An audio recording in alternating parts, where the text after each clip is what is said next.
Comment ça de même? En cinéma, on dit souvent qu'une mauvaise image, ça peut être tolérable, mais un mauvais son, ça, c'est impardonnable. Entre bruit parasite, dialogue étouffé et micro capricieux, l'art de prendre le son, c'est toute la différence entre écouter quelque chose et s'y plonger, littéralement. Aujourd'hui, on est avec Guillaume Lévesque, preneur de son et réalisateur, pour parler de qu'est-ce qui fait une bonne prise de son. Guillaume. Non, hein? Sous-titre. Sous-titre. Guillaume, salut. C'est mon meilleur ami, le sous-titre. C'est ton meilleur ami, hein? Ouais, je sais pas. C'est la première fois que je dis ça. C'est la première fois? Ouais, que je me rends compte il y a une première à tout. Pour monsieur, madame, tout le monde, ouais. Ça mange quoi en hiver, un preneur de son? Et ça mange des contrats de prise de son. Non, mais ça mange quoi? Ben, en fait, ça fait quoi? Ouais, ça fait quoi? Mettons, si je traduis ta question, ça fait quoi? Ben, ça fait, mon Dieu, ça écoute, ça fait la prise de son. Je ne sais pas comment te répondre à cette question. On dit souvent qu'une prise de son, on dit souvent que l'audio, c'est 50% d'un film. Ouais. Et l'autre partie étant l'image. Ouais. Est-ce que tu es d'accord avec ça? Puis est-ce que tu as l'impression que, au contraire, l'audio est souvent sous-estimé dans les productions télévisuelles et cinéma? Oui. L'audio, ben, tu sais, à plein de niveaux, je trouve que parfois l'audio est sous-estimé. Dans des contextes de tournage où on va prioriser souvent, mettons pour un lieu de tournage ou pour une entrevue, tu vas vraiment choisir le bel endroit, le beau paysage. Mais là, c'est comme quand on y arrive, que là, toi, comme preneur de son, ben, tu lèves la main, tu dis, ben non, gang, ça marche pas parce que il y a un terrain en arrière, il y a une autoroute, puis il y a le fleuve à côté, puis là, si on le voit pas à l'image, ben là, on va se demander qu'est-ce que c'est ça, ouais. C'est ça. Puis, donc, si j'ai tendance à m'éparpiller parfois, fait que je vais essayer de rester focus sur ta question de dire comment, mettons, parfois, si le son est négligé, ben oui, souvent, tu sais, en tournage, ça va être négligé. Est-ce que, tu sais, en post-prod, est-ce que le son est négligé? J'ai l'impression que, tu sais, parfois, en tout cas, moi, ce que je vois, tu sais, quand les gens font le montage du film, souvent, tu sais, les pistes de son, c'est comme, OK, c'est du dialogue, un peu de musique. Puis des fois, les monteurs, ils donnent un peu moins d'amour à toutes ces pistes-là parce que pour nous, il faut que ces pistes-là de dialogue, de bruitage, de conception sonore, il faut que ça suive puis ça s'en aille après au mixage, par exemple.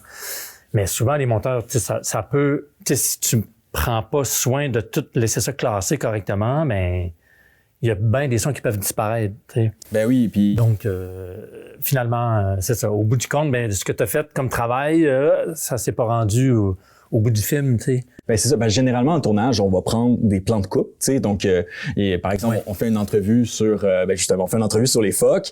Après ça, le caméraman, le réalisateur vont aller prendre des images de phoques. Ouais. Toi, tu vas prendre des sons, tu vas capter des sons de phoques, par exemple. Mais t'as-tu l'impression que parfois, ces captations-là de sons qui sont des sortes de plans de coupe sonores sont oubliés dans les dossiers de montage, on les utilise pas nécessairement après? Comme preneur de son, des fois, je le sais pas parce que, tu sais, mettons, si moi, je suis demandé pour venir sur le tournage, ben, si je participe pas au reste de la production, je ne sais pas qu'est-ce que ces sons-là sont destinés à, en fait. Tu sais, ils vont finir où, en fait? Ouais. Ils finissent-tu dans la poubelle? Ils finissent-tu pas utilisés du tout? Ou ils vont être vraiment utilisés pour être complémentaires à tout ça? Tu sais, ce que je pourrais dire, pour faire du chemin sur ta question, c'est...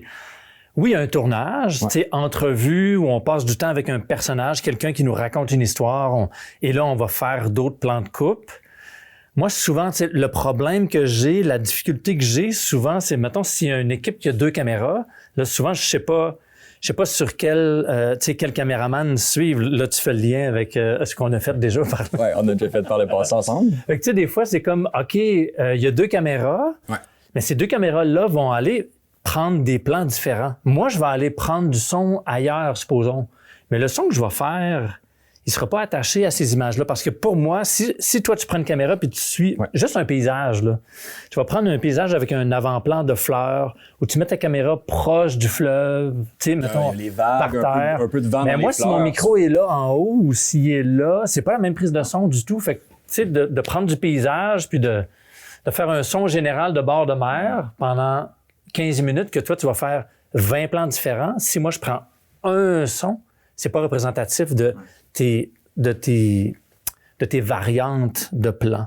Moi, j'aime ça suivre la personne, puis dire, OK, ben dis-moi, puis j'aime ça avoir un moniteur sur moi, dire, donne-moi ta shot.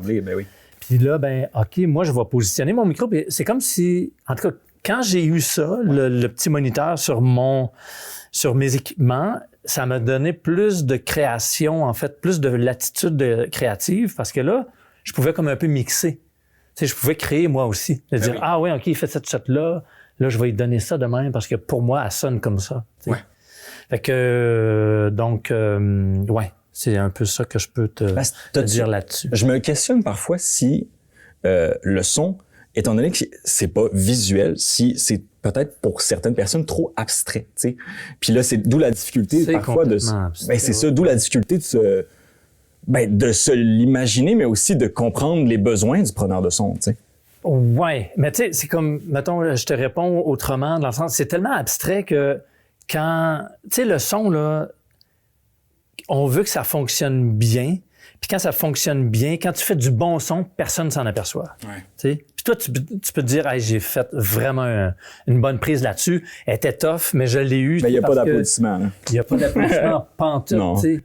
Mais tu sais, si ta musique, ben là, je dis ça, mais je suis pas musicien, mais tu sais, si la musique de ton film, de ton document, de ton produit, de ton objet est moche, tu sais, elle fit pas, là, tu vas l'entendre parler. Si ta prise de son est mauvaise, t'entends plus les bruits autour que le dialogue en tant que tel. Ça, tu n'entends parler, mais quand tu fais une job parfaite, personne ne vient te taper dans le dos, là, nécessairement. Mais tu sais, je veux dire, je fais pas ça pour avoir des tapes dans le dos, là. Non, mais... Bonjour, excusez-moi. Salut David, salut! Mais non, c'est ça, mais est-ce que ce serait donc une des raisons que peut-être les équipes, quand c'est réussi, c'est discret, ne prennent pas le temps de bien réfléchir à comment que ça va se passer au son, puis que vous êtes un peu les oubliés, mettons, ou les derniers à qui on pense. Oui. Au niveau du travail, là, je pense. Ouais. Puis oui, effectivement, on est souvent les derniers oubliés. C'est moins pire en documentaire parce que, tu sais, c'est des plus petites équipes. Puis c'est sûr que, tu sais, si t'as pas le dialogue de Monsieur Pelletier, ben là, tu dis, OK, ben là, on fait une entrevue, il nous livre son témoignage, etc., son histoire. Tu sais, on est trois sur l'équipe, tu lèves la main, tu dis, hey, OK, là, j'ai un bruit parasite, j'aimerais ça qu'on... Mais, tu sais, clairement, je fais du pouce là-dessus pour dire, tu sais, moi, à un moment donné dans ma vie, là, je vais peut-être me commettre à la télé, mais je pense que mes chums, ils le savent, là, tu sais, mais de la fiction, j'ai choisi à un moment donné de ne plus en faire, tu sais. Parce que je me sentais comme de la merde sur des plateaux. Ben, dans le sens où je voyais clairement que, tu sais, on n'a pas la place qu'on mérite. T'sais. Ben, je dis ça comme un peu un enfant gâté, mais, mais c'est mon expérience, de dire, OK, tu sais, passer des journées à attendre, puis là, finalement, OK, tu as accès au plateau, puis là, tu vas faire, tu sais. Ah, puis il te laisse pas beaucoup de temps pour placer tes mires. Non, ça prend 3 heures par l'éclairage, puis après ça, c'est... Ouais. Au niveau créatif, ça peut être vraiment le fun. Tu peux placer des micros un peu partout. Une scène de lit, tu vas en cacher, tu sais, dans les draps. Les gens n'ont aucune idée à la maison à quel point il y a des micros cachés dans les scènes de fiction qu'ils écoutent, là. Mais, tu sais, en termes de, tu sais, ma job sur un plateau de fiction, c'est vraiment comme juste aller récupérer du dialogue. Puis même là, souvent, le réalisateur va parler pendant. Là, tu dis, hey, attends un peu, là, tu vas être obligé de retourner en studio pour refaire les dialogues. Je suis là, on peut le refaire sans que tu parles. Je t'aime bien, mais là, tu sais. Ouais. Puis souvent, tu sais, moi, sur des équipes, sur certaines équipes de fiction, là, tu sais, moi, je levais les 2 mains, là, de dire, hey, j'aimerais ça qu'on le refasse parce que j'ai pas eu telle affaire. Puis de me dire, hey, non, ou d'entendre, dire, non, on n'a pas le temps. Fait que là, tu dis, ben, OK, c'est votre tu sais, je veux contribuer à votre projet. Mais là, non. C'est pour ça que je te dis, c'est 50% du film, là. Mais c'est pas toujours considéré comme ça. Tu sais, si le caméraman te dit « Hey, mon plan est flou », on recommence tout de suite. Ben non, c'est clair. Ouais. C'est clair. Et là, si l'audio est brouillé... Ouais. Ou si tu fais une prise, puis là, tu t'entends 4 personnes. Tu sais, il y a une personne à l'écran, mais tu entends 8 pieds qui marchent en arrière de la personne. Là, tu te dis, ben, on peut-tu le refaire différemment? Ou s'il y a des sons spécifiques, tu sais, tourner un film dans le coin de Matane avec des éoliennes, écoute, là, ça te fait une espèce de son d'ambiance qui habille, j'allais dire pollué, mais non, là, qui habille toute la bande-son. Là, il faut que tu repenses correctement à fournir au monteur sonore la matière pour être capable, qu'il soit capable de réparer, d'habiller les autres plans, les autres scènes, mais aussi de réparer potentiellement les dialogues et tout ça, là. C'est quand même... J'ai pas fait longtemps de la prise de son, je l'ai fait quelques fois, mais je me rappelle, lorsque j'avais fait de la prise de son, que j'ai comme réalisé à quel point il y a des objets qui font du bruit. Mais en fait, il y a des sources de bruit qu'on n'entend pas à l'oreille humaine, tu sais. Mais que, parce qu'il faut penser que tous ces sons-là sont amplifiés, là. Oui. Ben, ils sont amplifiés, mais c'est parce que, tu sais, ton cerveau, il les traite. Ah ouais, hein? Le micro, il les traite pas, lui, il les capte. Ils sont là. Tu sais, ta voix est là, mais les lampes de là, ils vont faire du bruit. Les frigos, la ventilation, l'écho. Mais tu sais, ce qui peut nous déranger pour avoir une conversation, tu sais, on va être dans un café, on va parler, ben, tu sais, notre oreille entend les bruits, mais notre cerveau est capable d'analyser et de dire, OK, là, c'est Alex qui me parle, puis je l'entends, puis on a un dialogue, puis je suis capable d'éliminer le reste. Mais en prise de son, tu peux pas le faire nécessairement. Donc, oui, tu sais, moi, ma première job, en fait, tu sais, c'est d'arriver... Ben non, mais j'en ai d'autres avant de faire ça. Mais tu sais, maintenant, au niveau technique, c'est d'éliminer les sons parasites, en fait, qu'on peut enlever avec nos mains, en fait. Frigo, ventilation, l'autoroute. C'est tes pires ennemis? Ouais, c'est mes pires ennemis s'ils sont pas dans le sujet. Ouais, c'est pas vu, tu sais. Si on fait un truc qui traite de la route, ben oui, je veux être sur le bord de la route, là. T'as-tu une idée pourquoi on aime ça, bruit parasite?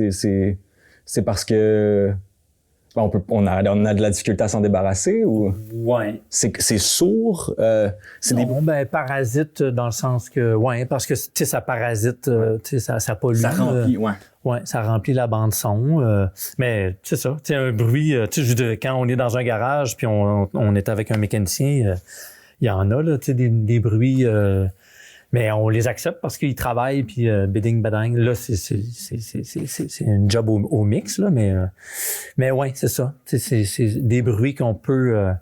c'est des bruits... Mais en tout cas, moi, je vais nommer des bruits parasites, des bruits qui sont pas souhaités.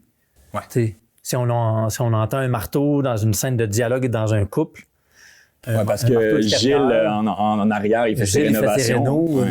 C'est ça. Ou la fameuse tondeuse, tu sais, c'est comme... Ah, la tondeuse. Il y a toujours quelqu'un qui passe à tondeuse. Faut tout le temps que tu te prendes un 20$. Ouais. Ça te dérangerait-tu de passer ta tondeuse à un autre moment? Dans genre 20-25 minutes, mais c'est clair, Mais, tu sais, pour moi, il y a un complot mondial contre les preneurs de son. Il y a tout le temps des nains de jardin, là, un peu partout, qui checkent les équipes de tournage. Dès que tu pars pour peser sur rec, hein? Fait que c'est un complot... oui. Je pars un groupe Facebook bientôt là-dessus. Il y a assez de groupes Facebook de complot, tu devrais trouver des amis. Oui. T'as-tu... tu sais, en fait, justement, moi, parce que je me questionne si toi, Guillaume, en dehors de tes heures de travail, là, quand t'es pas preneur de son ni réalisateur, si ça l'a changé ta façon quand même d'écouter le monde, de vivre ta vie. Est-ce qu'il y a des sons que tu remarques davantage? Il y a des... oui, puis non. Tu sais, dans le sens, quand je travaille, là, oui, mais quand je travaille pas... tu sais, je suis pas là à fermer des frigos, là, un peu partout, là. Non, j'imagine, mais tu sais, je me dis qu'il y a quand même une sensibilité auditive qui doit être accrue, tu sais. Ouais. Mais je pense qu'avec l'âge, je deviens plus sensible, tu sais, un peu plus irritable là, sur certains sons que... Mais quand même un casque audio toute la journée, là. C'est fort, le son, là. Ouais, mais écoute, non, je le mets. Tu sais, je comprends. Ouais, je veux quand même protéger mes oreilles parce que c'est quand même important. Oui, c'est pas mal de ton gagne-pain. Mais ta question m'amène vers des sons qui me font du bien, en fait, au lieu d'être irrité, irritable. Parce que, tu sais, moi, je mets tout le temps la radio chez nous. Ouais. Ça gosse ma blonde, là, mais solide. Là. Ah ouais, hein? Parce que, tu sais, moi, je peux avoir... Mais je sais pas, j'aime la radio. Fait que je l'ouvre le matin, pas toute la journée, mais tu sais, j'ai besoin de ça dans une cuisine quand je travaille, tu sais, quand je cuisine et tout ça, mais ça me fait du bien d'entendre puis d'avoir les nouvelles. Mais elle, c'est comme un bruit parasite, justement. Ouais, mais je vais être capable de vivre avec ça. Mais tu sais, il y a des bruits qui, pour moi, ils sont réconfortants. Tu sais, je vais entendre une chainsaw, pas là, tu sais, une scie mécanique, pas à 6 pieds de moi, là. Ouais. Parce que ça, je suis plus capable, là, tu sais, avec mon père. Ça, je me mets des coquilles, mais solides. Mais sinon, ça te rappelle des... ça te oui, rappelle mais tu sais, une scie mécanique dans une forêt un peu au loin, là. Mais c'est parce que, tu sais, mon père est bûcheron, puis fait que ça me ramène chez nous, dans mon ancrage, un son de conte de brume. Ça... Ou des cloches d'église, tu sais, la communauté... Ça, tu sais, c'est des sons qui me font du bien, littéralement, là. Une corne de brume, là, dans une journée pluvieuse ou un brouillard, là, brouillard, là. Ça comme, là, je peux m'arrêter. C'est onirique, hein? Ouais. Ça, c'est... en fait, c'est Mais c'est des bruits qui te transportent. Ouais, tu sais, auxquels j'ai été attaché, tu sais, que j'ai... auxquels j'ai attaché certains événements, moments, ambiances dans ma vie, ouais, c'est ça. Tu n'es pas seulement preneur de son, tu fais aussi beaucoup de travail de réalisateur. Ouais. Je me questionne si ton expérience en tant que preneur de son, ça a eu une influence sur ton travail de réalisateur. Es-tu davantage à l'écoute? Est-ce que tu regardes le plateau de tournage différemment? Tu sais. Je ne sais pas si ça a influencé ou si ça influence ma façon de travailler, ma façon d'aborder. Mais tu sais, je pense que tout ça, c'est comme... Je vais répondre comme en disant que pour moi, c'est un tout, en fait. C'est dans la position d'écoute, plus. Mais j'étais de même avant. Ce qui explique peut-être que, tu sais... Ce qui explique peut-être, effectivement. Tu sais, parce que, tu sais, mettons, j'ai déjà joué dans une autre vie de la musique, tu sais, mais je jouais de la bass. Ouais. Et de la bass, pour moi, c'est comme... je la compare au preneur de son. Dans le sens que c'est un cool dude en arrière. Il prend pas trop de place. C'est vrai qu'il y a une personnalité au preneur de son un peu stéréotype, mais tu sais, classique, là. Oui, tu sais. Tu sais, pour moi, tu sais, pour m'en dire que, tu sais, sur un plateau de tournage, que ce soit en documentaire ou, mettons en documentaire, là, tu sais, mettons, tu vas avoir un intervenant, tu as un réalisateur, réalisatrice, puis t'as la personne à la caméra. Fait que ça fait déjà comme un trio qui vont se parler beaucoup, tu sais. Puis rajoute quelqu'un d'autre là-dedans qui parle énormément, qui prend de la place. Non. L'écoute. Ben, tu sais, il y a des moments où tu peux parler, échanger, mais il y a des moments où, en tout cas, principalement sur le plateau, il faut que tu prennes ta place, tu sais, parce qu'à un moment donné, il y a un lien de confiance entre le réalisateur, réalisatrice, puis l'intervenant, intervenante. Bref, en tout cas, entre ces deux personnes-là. Puis là, eux qui vont dialoguer un peu plus avec l'image. Oui, parce que, bon, on met un peu plus de l'avant l'image, je le concède. Mais donc, c'est ça. Fait que, tu sais, pour moi, il y a comme une position d'écoute, de présence, puis tu sais, parce que, tu sais, comme tantôt, c'est David qui m'a mis le micro. Oui. C'était off caméra, tu sais. Mais tu sais, c'est comme, tu as un lien particulier avec la personne, tu sais, tu vas l'approcher. C'est un peu intimidant, tu joues dans le linge pour être capable de placer le micro correctement. Tu vas être la personne la plus proche physiquement de... Ouais. C'est ça. Fait que, tu sais, il y a quand même... c'est ça, une forme de relation, tu sais. Puis une forme de... Oui, c'est ça. Fait que, il y a... Moi, je mise beaucoup là-dessus sur l'écoute. Pas nécessairement juste technique, mais sur l'écoute, tu sais... L'écoute de l'autre. l'écoute de l'autre, c'est quoi la vibe. Puis aussi, c'est que des fois, là, tu sais, comme preneur de son, tu as tes écouteurs. Là, tu as un micro sur la personne. La personne, elle s'en va. Elle est full mal à l'aise. Elle vit telle affaire. Toi, c'est pas correct. Pas que c'est pas correct, mais éthiquement, des fois, il m'est arrivé d'entendre des choses Que t'aurais pas dû entendre. que j'aurais pas dû entendre. Puis que la personne, elle a aucune idée que t'as entendu, surtout. Tu sais, elle est encore maquée, elle s'en va aux toilettes. Ouais, Tu sais. mettons. Non, mais vers le chemin des toilettes.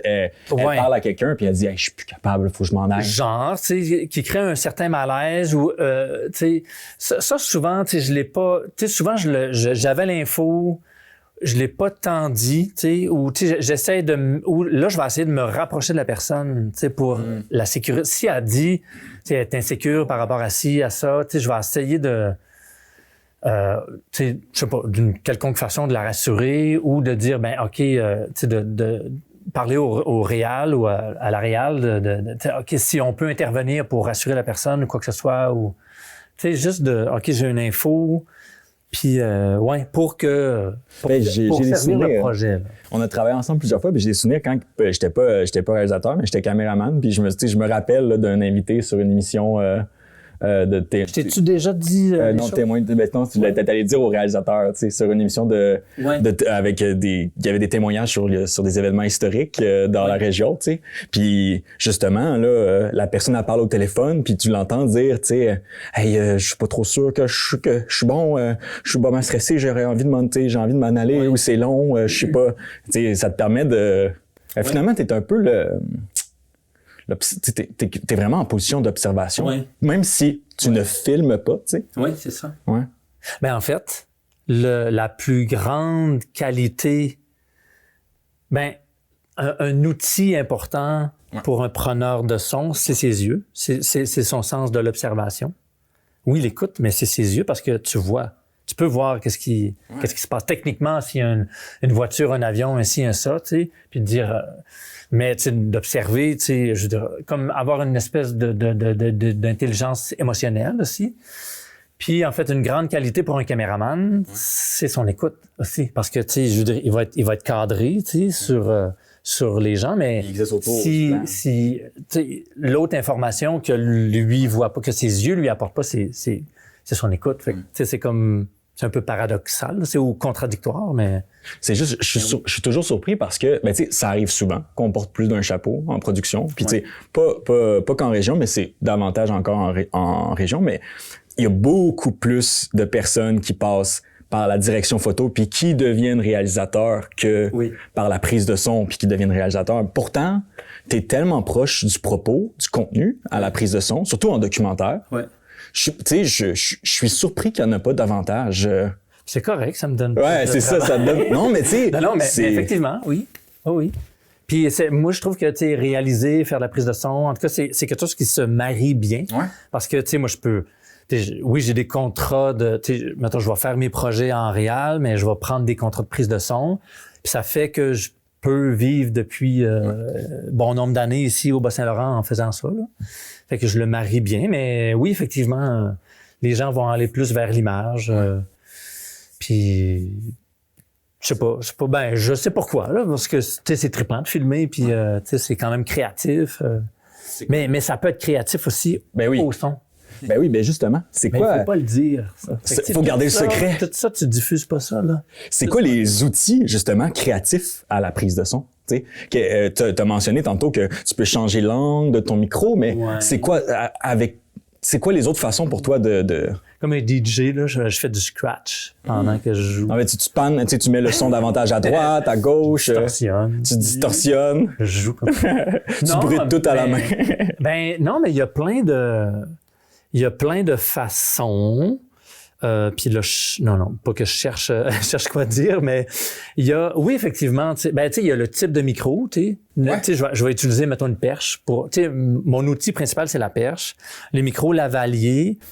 C'est la différence entre Oui, là, ça, c'est... là, tu sais, mettons, on a une perche en haut, je sais pas si on l'entend. On la voit, on l'entend, mais bref, mais tu sais, c'est un son quand même différent de un à l'autre. La perche, elle vise Le son est directionnel. C'est directionnel, c'est beaucoup plus sensible que ça. Tu sais, ça va capter plus de subtilité, plus de dynamique. Mais sur une zone moins large. C'est plus précis comme zone. C'est plus précis, mais ça dépend du micro. Tu peux avoir une perche assez large quand même. Puis moi, je vais prendre une perche assez large comme si on est 3-4 ici. Puis là, il y a comme 3-4 personnes. Puis là, je vais prendre une perche assez large pour être capable de ramasser tout le monde. Je vais aller prendre une perche beaucoup plus étroite si je veux vraiment isoler puis enlever des bruits parasites. Mais la position de la perche, si je veux vraiment une proximité avec une voix vraiment plus proche, ou si je veux vraiment de quoi de plus général, plus comme un plan large, là, je vais être obligé parce que on veut pas que la perche soit dans le cadre. Mais ça donne une autre texture. Cette position-là de la perche, la position des micros lavaliers, ceux-là, c'est sûr que en documentaire, en fiction, mais ça peut être créatif, pas au niveau du résultat, mais c'est créatif en termes de travail parce que ça fait 20 ans que je fais ça, plus que ça même. Mais à chaque jour que je travaille, c'est nouveau, tu sais. Puis, tu sais, c'est jamais les mêmes vêtements. Où est-ce que je vais mettre le micro pour pas qu'il soit vu, puis pour pas qu'il frotte, puis qu'il gratte, puis que le vent pogne dedans. Je peux-tu le mettre dans les cheveux? Je peux-tu le mettre dans les lunettes? Ben c'est ça, on a souvent aucune idée des endroits inusités que le micro peut être caché. C'est ça. Toi, tu m'avais déjà dit qu'un des meilleurs endroits pour cacher un micro puis qu'il y avait le meilleur son, c'était en dessous d'un chapeau. Là, c'était juste... une casquette. Ouais, une casquette aussi. Une casquette ou une tuque. Une tuque en hiver, c'est vraiment génial parce que là, on a un foulard, fait que ça cache le fil. Mais la tuque puis la casquette, c'est vraiment très efficace. Mais en été, là, c'est un peu gossant parce que tu vois le fil en arrière. Mais dans les cheveux, ça, c'est plus en fiction. Ça, c'est comme... J'ai jamais trop essayé. Ça prend des bob épines là, pour mettre tout ça dans les cheveux. C'est un peu plus touché. Sinon... C'est quoi qui fait une bonne prise de son? C'est quoi pour toi un son qui est réussi? Oh mon Dieu. Pas facile. Mais c'est pas facile, mais dans le sens que j'ai toujours l'impression de faire mon possible. C'est ça. Mais j'arrive sur place, puis moi, je vise pas la perfection. C'est drôle parce que quelqu'un me demandait hier pourquoi tu fais pas de la fiction comme réalisateur. J'ai dit, ça, je m'en tape. Non, mais écoute, c'est une bonne raison. Non, mais dans le sens que c'est pas... j'aime la vie comme elle est là, Puis je cherche pas la perfection, puis une bonne prise de son pour moi, c'est je veux dire, je veux bien entendre, qu'il y ait le moins de bruit parasite possible, mais en même temps, c'est comme avec le temps, j'en accepte de plus en plus des bruits parasites si ça sert le propos. Si on est dehors, le vent, la route au loin, si on entend quand même le dialogue, si on est sur le bord de l'eau, je vais accepter qu'il y a de la vague quand même. Mais si on est sur le bord de l'eau et qu'il y a de la vague, je vais mettre je vais positionner le micro pour pas que la vague soit comme au même niveau que ta voix, par exemple. Qu'elle soit là... En dessous ou en arrière? En dessous, en arrière. Si la vague est là, je n'irai pas percher comme ça, parce que là, j'ai ta voix, puis j'ai la vague. OK, tu percherais... Je vais percher de l'autre sens, on va l'avoir un peu comme les basses fréquences, quitte à ce que j'aille faire un peu la même prise après, sans ta voix, Puis là, après ça, toi, au montage, tu iras rajouter un peu plus de texture, d'eau, de clarté, pour faire tes liens entre une image, le personnage, etc. Bref, comme une prise de son, pour moi, il y a la prise de son, mais après ça, c'est comme, je vais donner des outils au réal, au monteur, pour qu'il puisse avoir une bonne prise de son, une bonne captation, un bon montage sonore par la suite. Puis c'est toujours un peu parce que une bonne prise de son, je pourrais dire OK, arrête le vent, arrête tout, pour ma prise de son. Mais en même temps, un silence absolu, c'est tout le temps une prise de son, c'est pas réaliste. Oui, c'est ça. Puis je veux dire, on va tourner dans des studios, puis ça va être dole. C'est le fun d'être dehors. Moi, j'aime ça être dehors. Mais Fait ça que, serait juste, ça représenterait peut-être pas tant l'image. Non, c'est ça. C'est ça. Exact. Parce que, tu sais, mais... D'où l'importance, finalement, tu sais, d'où le fun d'avoir un moniteur qui te montre l'image qui est filmée, tu sais. Mais tu sais, un autre exemple, tu sais, c'est de faire du podcast ou faire du documentaire audio. Ouais. T'en veux du son parasite? Ben oui. Ça va t'aider à créer ton image. Tu sais, oui, t'as ton dialogue, mais ça te prend des sons de pas, une porte qui ouvre, quelqu'un, une circulation de... Tu sais, tout ça, ça amène de l'info. Donc, tu sais, une bonne prise de son, pour moi, c'est ça, c'est très relatif. Je te laisse avec ça. Non, mais c'est très bon. Honnêtement, c'est une question style effets spéciaux. Oh. Tu sais, on tourne une scène, puis faut qu'on ait l'impression qu'il fait 45 degrés. Là. C'est un réchauffement climatique. Yo, OK. OK. Quel son tu peux trouver qui va me donner l'impression qu'il fait plus chaud? Je vais te donner des criquettes. Ouais. Puis j'ai jamais réfléchi, là, mais tu sais, je pense à chez nous, l'été, il fait 30, là. Je vais dehors, que j'entends, tu sais, l'herbe est sec, là. Ouais. Ben c'est ça, tu y vas par association, finalement. Oui, c'est ça. Mais, j'y avais jamais pensé. Tu y vas par association, tu sais, mais quoi d'autre qui pourrait façon, générer une bouilloire? Ouais. Non. Non, mais tu sais, souvent, à l'image, mettons, on veut parler de la solitude d'un personnage, ben là, on va le mettre tout seul, puis on va entendre tu sais, sur le bord d'une falaise, on va entendre les vagues, le son, mais tu sais, on va le voir surtout seul. Tu sais, il peut avoir, mais tu sais, on pourrait aussi aller avec des images plus poétiques qui sont pas littéraires, tu sais. Ouais. Sauf que t'as un peu cette possibilité-là de faire ça avec le son aussi, finalement, tu sais, par association. Tu sais, justement, les criquets, la chaleur, le froid. T'sais, le froid, ben là, tu sais, mettons, le son des pas dans la neige, là. Mais mettons, si on veut du froid, puis on n'a pas, puis on n'a pas de neige, là, tu sais, un vent, de la pluie qui tombe sur un coupe-vent, là, mettons. C'est une forêt, genre le plan, tu sais, les arbres qui craquent un peu, Ouais. Mais ça prend quand même, tu sais, c'est sûr que ça prend de l'écoute, mais ça prend quand même une attention particulière. Tu sais, j'imagine que c'est vraiment pas fait pour tout le monde, la prise de son. T'en as-tu vu des fois des gens qui veulent faire de la prise de son, mais ils ont pas nécessairement cette patience-là. Tu sais, pas la patience, mais... Ben oui, ça prend une certaine patience puis une écoute. Une sensibilité puis une patience. C'est dur de répondre. Ça m'a pas été donné de former beaucoup de gens. Il y a peut-être une ou deux personnes que j'ai formées puis que j'ai formé. Je veux dire, ils étaient formés avant puis à un moment donné, on a travaillé un peu ensemble puis je pense à Arnaud entre autres, tu sais, puis tu sais, Arnaud est un super de bon preneur de son. Mais il y a cette similitude-là. Il y a cette patience-là, puis c'est un super de bon cinéaste. Là. Mais je pense à ça, c'est juste parce que caméraman, il peut en avoir plus qu'un sur le plateau. Ouais. Il peut avoir 1, 2, 3, 4 cams sur le plateau. Preneur de son, souvent... Il peut avoir plus des perchistes. Il peut avoir des perchistes, mais tu sais, souvent... Mais moi, je fais pas la différence entre un preneur de son. C'est plus en fiction. T'sais. Comme là, David, là-bas, il est preneur de son, mais il y aura un perchiste sur un plateau, un perchiste. Mais tu sais, souvent, t'es seul. T'es seul qui fait ton travail. Fait que, tu sais, j'imagine, les fois que t'en rencontres un autre, y a-tu des...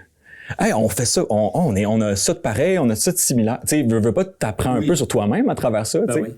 T'es comme, j'ai travaillé une fois sur sur un documentaire avec Rob Bain.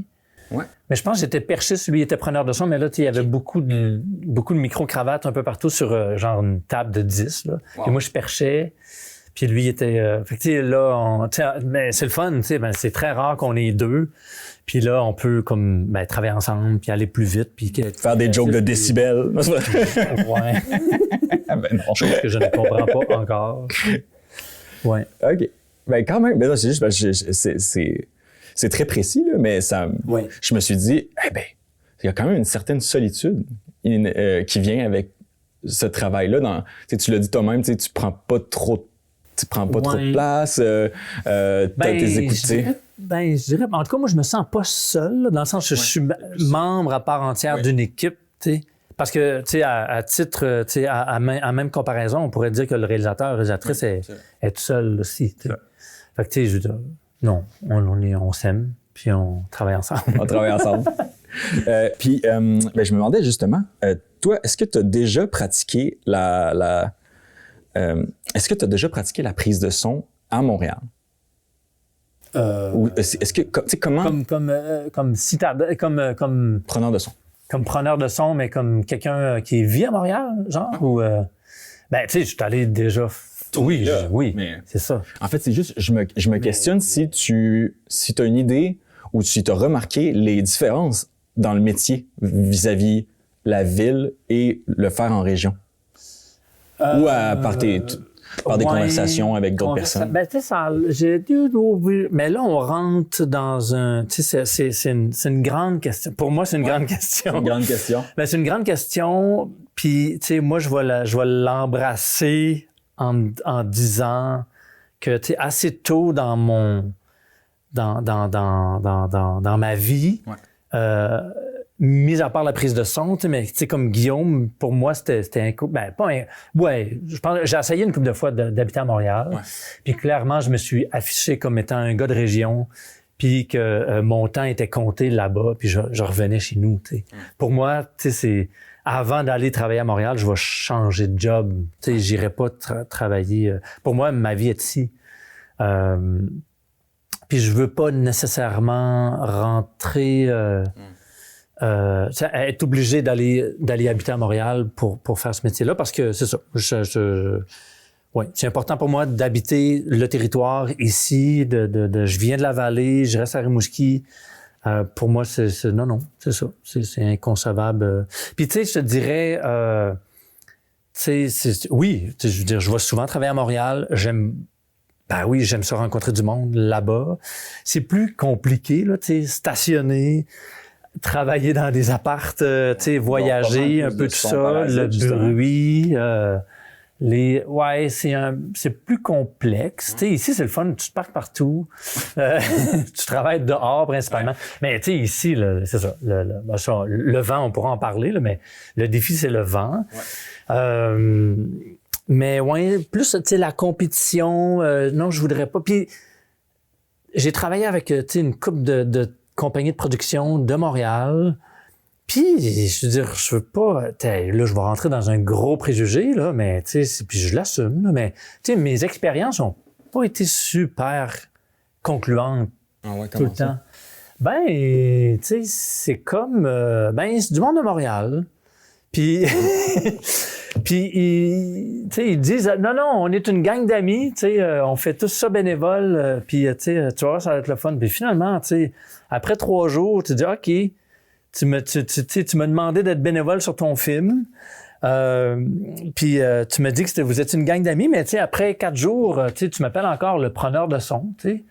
Fait que là, je dis, tu me fais chier, tu sais. Fait que, tu m'as prouvé après 4 jours que finalement, on sera pas amis, tu sais. Mais tu l'as quand même fait bénévole, tu sais. Ben ouais, c'est ça, tu sais. Puis, fait que c'est pour ça que finalement, après un certain temps, moi, j'ai arrêté de faire de la prise de son pour de la fiction. Entre autres, c'est pour le monde de Montréal, tu sais, parce que... C'est intéressant, fait que ça serait pas tant on se lie jamais d'amitié, ça a jamais été soldé par, OK, vraiment une histoire... Fait que pour toi, la différence, c'est pas tant dans le côté technique du métier, c'est dans... Tellement pas. C'est ça! Mais non, mais ça, c'était super intéressant. C'est tout ce qui est autour. C'est ça. Qui est pain in the... Oui, c'est ça. Qui change, tu sais, qui change tout, puis qui a motivé ta décision finalement de... tu avais déjà prévu vivre ici, mais de faire ce métier-là ici, finalement. Oui, pour moi, ça prend tout son sens de le faire ici, tu sais. Oui, complètement. Est-ce que vous êtes nombreux à faire ça? Non, mais de preneurs de son en région? De son? Hey, on n'est pas beaucoup. Ouais. Hein? Tu sais, moi, j'entends, on est, tu sais, à Rimouski, Rivière-du-Loup, là, on est 3, là. Moi, Robin, Arnaud. Je pense qu'il y a Seb Trempe que j'ai côtoyé une fois, mais on n'a pas retravaillé ensemble depuis. Ben, c'est rare que des preneurs de son. Une espèce rare. Oui, c'est ça. Mais on se croise pas souvent, mais non, on n'est pas beaucoup. Mais on était longtemps juste 2. Ouais. Arnaud est venu après, Seb est arrivé après, mais non, il y a pas beaucoup. Puis ici, là, il y a toi qui fais du... Pendant que tu me regardes, parce que ce qui m'intrigue depuis le début, ce que j'aime beaucoup, moi, c'est le montage, ça. Oui. Ça, c'est comme Est-ce que vraiment... c'est une question de budget que tu fasses pas cette job-là jusqu'à la fin? Dans ma tête, c'est comme... Ouais. Si t'as pris, Mais ça serait cool. Tu sais, j'aimerais ça, le faire jusqu'à la fin. Mais c'est qu'à un moment donné, j'ai choisi de pas aller là à cause du temps, en fait.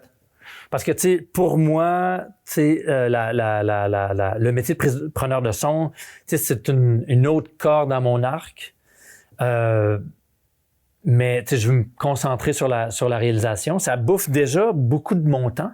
Fait que s'il faut que je fasse de la conception sonore en plus, là, probablement que ce qui prendrait le bord, c'est la réalisation. Puis là, ça viendrait affecter plus mon estime, puis mon temps de création. Puis en même temps, Robin est un très bon concepteur sonore, Robin Servant. Mais aussi, tu as pas... mentionné que ce que tu aimais, c'était travailler dehors. T'sais. Oui, c'est ça. La conception sonore, les chansons que tu as face à l'intérieur. Ouais. Oui, c'est ça. À moins que tu aies bien des rallonges, un petit parapluie au-dessus de ton ordi. Puis... Tu sais, comme réal, ben, ça t'amène à écrire, développer, faire de la recherche, scénariser. Fait que tu es déjà beaucoup en dedans devant l'ordi. Suffisamment de temps devant l'ordi. Hein. Fait que là, ouais, c'est ça. Fait que d'être capable d'aller dehors, plus faire de la prise de son, puis la conception sonore. Donc, mais c'est ça, oui. Mais je trouvais que, tu sais, Robin avait déjà... assez ben, en fait, non, pas assez. En tout cas, il y avait Robin, fait que j'avais pas besoin d'aller jouer là. Il y a cette particularité-là, par contre, en région, justement. Tu sais que, ben d'abord, tu finis par connaître le milieu assez précisément, puis il y a comme un respect aussi du travail de chacun parce qu'on se connaît personnellement. C'est pas juste, je sais qu'il y a un autre preneur de son qui existe, tu sais, c'est comme, tu le connais, tu l'as côtoyé, il y a un visage, tu travailles avec. Ouais. Mais tu sais, as-tu l'impression que ça... Ceci dit, il m'arrive des fois de faire des petits contrats de conception sonore, tu sais, mais quand souvent c'est lui qui va avoir refusé. Puis je vais les prendre ou quand c'est à ma hauteur, j'en fais un tout petit peu, mais je garde ça vraiment plus modeste. Mais ceci dit, ce sur quoi je voudrais plancher davantage, c'est du documentaire audio. Moi, ça allie réalisation puis prise de son. Puis il y a un air d'aller en ce moment. Oui. Mais tu sais, j'adore travailler avec l'image, mais pour moi, tu sais, il y a comme une liberté, une fraîcheur d'aller capter des scènes juste en audio. Fait que là, je veux me plancher là-dessus. Là. Je veux plancher là-dessus. Sans contrainte de budget, matériel, tout, ça serait quoi ton rêve mon Dieu, d'un documentaire audio, justement? Tu veux dire un sujet? Ouais. Un angle ou... un angle, mais tu sais, T'as aucune contrainte, là. Tu peux vraiment faire ce que tu veux. Je veux dire, tous les sujets que... Tu sais, je veux dire... tu peux ressusciter des morts puis pas passer des entrevues avec. Là, tu fais ce que tu veux. Non, mais une série avec des zombies, tu sais, en faire des entrevues, les coulisses de... Ça pourrait être cool. Tu mets pas de sous-titres. Mais je sais pas, tu sais, les ambiances que je nommais tantôt par rapport à, comme à la forêt. Mais tu sais, tout sujet, peu importe, là, tu sais, tout sujet qui peut m'intéresser, je pourrais le faire. Entrevue de fond sur le bord d'un volcan. Ben, entrevue de fond, mais en même temps, tu sais, mais suivre ces personnages-là qui vont être intéressants à entendre, à écouter, à découvrir, tu sais, peu importe si t'as une caméra ou pas, mais tu sais, la légèreté, tu sais, je suis un gars qui cherche la simplicité quand même, puis parfois je trouve l'image, tu sais, dans ma carrière, tu sais, je trouve des fois où, tu sais, il m'a été donné, tu sais, de travailler parfois avec des gens qui, à cause d'une lourdeur technique, de mettre un spot ou je trouvais que souvent, choisir un lieu, mettre un spot, faire une entrevue de fond pour servir l'image, je trouve que ça tuait la spontanéité de la rencontre. Fait que souvent, ça m'a été... C'était difficile pour moi de dire, OK, là, il faut comme mettre les éclairages, le trépied, tout ça. Ça prend une demi-heure, 45 minutes. Alors que tu mets le micro, tu roules, puis tu t'embarques dans le char, tu vas dans le bois, tu vas n'importe où, tu suis la personne, puis c'est fait, là. J'ai une petite théorie sur le... Je crois qu'on va retrouver un retour du cinéma direct dans les prochaines années parce que, tu sais, la mode, ça fait toujours extrême. Puis là, on l'a vraiment beaucoup fait, l'image surléchée, surtravaillée. Fait que j'ai comme l'impression que... Parce que t'auras Joujou à ce moment-là. Hey, je me demande si, des fois, c'est pas... C'est rendu qu'on écoute des œuvres audiovisuelles sur plusieurs supports. Souvent sur notre cellulaire, entre autres. Sauf que c'est pas nécessairement le meilleur des systèmes de son sur notre cellulaire. Est-ce que ben je sais pas, en fait, je me demandais si à travers les années et puis le fait que, mettons, tu sais, t'as parlé que ça fait 20 ans d'expérience, mais tu sais, il y a 20 ans, on écoutait davantage d'audiovisuel sur une télévision ou en salle, tu sais. Le médium a changé, puis là, le support technique, le système de son a changé. Est-ce que c'est pareil, travailler? Est-ce que tu as encore ça en tête, des fois, que c'est-tu démoralisant de se dire, si ça va être écouté après ça, sur un cellulaire? Pas comme preneur de... Ben, comme preneur de son... je pense que, tu sais, je vais faire attention à ce que je dis, dans le sens où c'est pas... je suis moins conscient de ça parce que, tu sais, ça me dérange moins. Je m'organise pour que la prise de son soit transmissible, soit portable par plein de plateformes, tu sais. Mais tu sais, là où ça fait mal, c'est quand tu fais une œuvre, quand tu fais un documentaire, tu passes 2 ans là-dessus. Puis, tu sais, tu vas travailler tout le montage, tu vas ajuster les couleurs, tu vas ajuster le son, la conception sonore, le mix. Tu travailles, tu fais tout ça. Tu vas à l'ONF ou chez Prime à Montréal ou chez Robin ici. Puis là, tu vas avoir une qualité de visionnement et d'écoute optimale. Puis finalement, tu pars avec ton film, puis là, tu vas dans toutes les salles les plus croches, inimaginables partout au Québec, tu sais. Puis, y compris, tu sais, mettons, par à l'œil, ici à Rimouski, je veux dire, on a une bonne salle quand même, mais tu sais, au niveau du son, tu sais, ça pourrait être mieux, tu sais. Mais c'est ça, tu sais, les qualités de projection, souvent, c'est comme, mon Dieu, tu sais, c'est déjà chanceux d'avoir une projection. Mais oui. Ah oui, ça, c'est frustrant. Le son est un peu tout croche, puis tu sais... T'es comment? J'ai travaillé tout ça pour ça, Ouais, et puis, tu sais, mettons, les œuvres audio, on l'écoute avec le cellulaire. Puis moi, tu sais, je suis vraiment un bon public, là, tu sais, je suis pas... je m'accroche pas. Si tu as une bonne histoire à me présenter, puis la prise de son est plus ou moins... pourvu qu'elle soit intelligible. Oui, c'est ça. T'sais. Puis moi, je fais des rénaux, puis j'écoute plein de podcasts au balado avec mes écouteurs, puis je rentre dedans, là, puis je m'attarde pas à tout ça. Là. Ouais. Puis dans les prochaines années, c'est ça que tu aimerais faire, du documentaire audio? Ben j'aimerais ça, oui.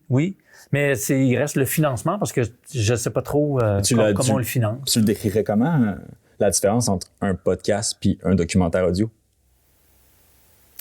Ben pour moi, là c'est une terminologie là.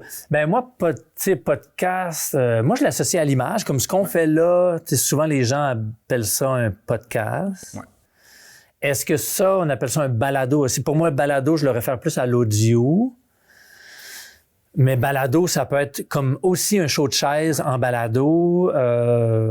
Puis il y a souvent, ou en rattrapage, les mêmes émissions de radio qu'on écoute en rattrapage, en balado diffusé. Ouais.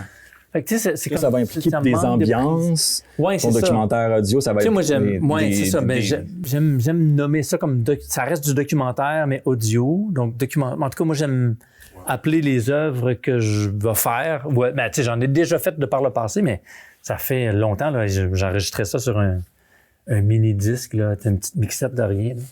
Mettons que je te dis que j'ai un cousin, en fait, j'ai un cousin de 16 ans qui trippe sur les podcasts, sur l'audio. Et il m'a vu travailler en documentaire, puis il se demandait comment il pouvait faire pour être preneur de son. Je profite de l'occasion, pas du tout cet été, pour te le demander, en fait. Selon toi, ça serait quoi le meilleur chemin pour être preneur de son? Ben, il y a plein de parcours possibles. En fait, il n'y a pas d'école. Non. officiel pour dire je suis preneur de son, là, mais il y a plein d'écoles techniques, oui, mettons, je vais nommer ATM, mais qui va être plus en journalisme, là. Ouais. Il y a des écoles techniques à Québec, tu vas avoir O'Sullivan et tout ça, mais de rentrer par la technique, oui. Puis après ça, moi je dirais, comme tu proposais tantôt, mais de regarder, oui, la prise de son, mais la conception, prise de son, conception sonore, musique peut être comme 3 branches que tu peux vraiment mettre à ton... il y a beaucoup de musiciens qui finissent par faire de la prise de son ou de la conception sonore. Ouais. C'est vraiment des chants... Baigne dans l'univers sonore, moi, audio, je suis allé musical. en prise de son parce que je jouais de la musique. Je jouais de la musique. Oui, de la bass. Ben, en fait, c'est pas ça que je voulais faire, moi, dans ma vie. Là, je pensais pas me ramasser là du tout. Là. Non? Du tout. Non. Mais je jouais de la bass. Puis là, je me suis dit, les amplis, les guitares, les fils. Fait que là, je suis allé étudier en audiovisuel à Québec. Mais, j'aimais ça, mais à un moment donné, je m'emmerdais solide, puis je me suis dit, hey, c'est pas vrai que je vais faire ça dans ma vie, réparer des vidéos puis des radios. Oui. Mais là, c'est le côté créatif qui m'intéressait, mais ça m'a aidé, cette formation-là, ce deck-là technique m'a aidé à rentrer dans le métier, à prendre connaissance de c'est quoi des équipes de tournage et tout ça. Mais après, fait que là, j'ai appris sur le tas. En faisant la prise de son, j'observais les réalisateurs et tout. Puis à un moment donné, ça a pogné ici, là, de dire, OK, c'est pas juste ça que je veux faire, moi, tenir un bâton, là. Je veux raconter des histoires. Puis là, en le voyant. Là, j'ai écrit des projets. Là, j'ai switché comme réalisateur. Mais j'ai toujours gardé un pied dans la prise de son pour manger, mais essayer d'avoir une démarche de réalisateur tout au long de... Mais c'est par la technique. Fait que ton neveu, ton cousin... Oui, je veux dire, il y a plein... en tout cas, partout où il sera, il va avoir des écoles techniques. Puis après ça, c'est d'en faire puis d'essayer toutes sortes de... C'est de lever sa main, d'être dispo, faire des projets. d'en faire parce que les premiers tournages que tu fais, tu les scrapes solides. Moi, j'ai scrappé des tournages. Là. Mon premier tournage que j'ai fait, je l'ai scrappé. T'as-tu juste pas enregistré le son ou... Non, là, ça distorsionnait. Ça... Fait que là, 2 jours...